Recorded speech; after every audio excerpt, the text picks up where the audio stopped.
Object manipulation is omnipresent in virtual reality, and many techniques for manipulating objects in 3D space were developed in the past. However, the individual spatial abilities, where individuals differ strongly, were never considered in object manipulation studies before, which we investigated now with this work. We focused on interaction techniques applicable to a standard head-mounted display setup based on media controller input to provide generalizable and broadly relevant results. We used the plumber setting and manipulated pipes. As the first interaction technique, we chose the established gizmos used in Unity or Blender. 1 degree of freedom translation is possible by grabbing one axis, which is then highlighted in orange, and moving the controller. Rotation and scaling are possible in the same way.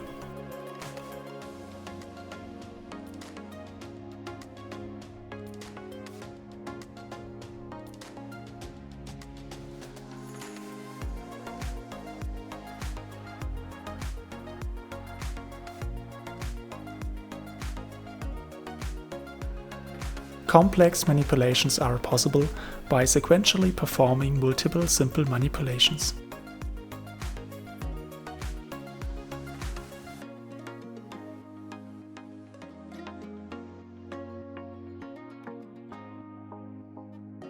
As the next and more complex interaction technique, we used gizmos also for 3 degree of freedom manipulations. With them, it is possible to manipulate all axes, as example for translation, simultaneously. This also applies to rotation and scaling.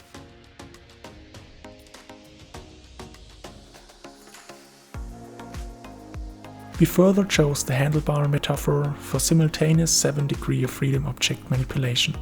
The handlebar provided an imaginary intersection between the controllers, which allowed to manipulate the object as the intersection spiked it. It can handle all manipulations simultaneously, and participants need no decomposition. We compared these 3 interaction techniques in a within-subject study and defined 21 docking tasks with different difficulties. We measured as dependent variables speed and accuracy. First, participants had to reach a threshold as fast as possible, indicated by sparks and a bell sound.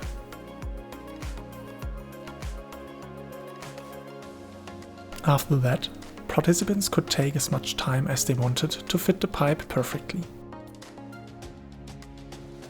To measure the spatial abilities of our participants, we used the popular test of Vandenberg and Kuse in the redrawn version of Peters et al.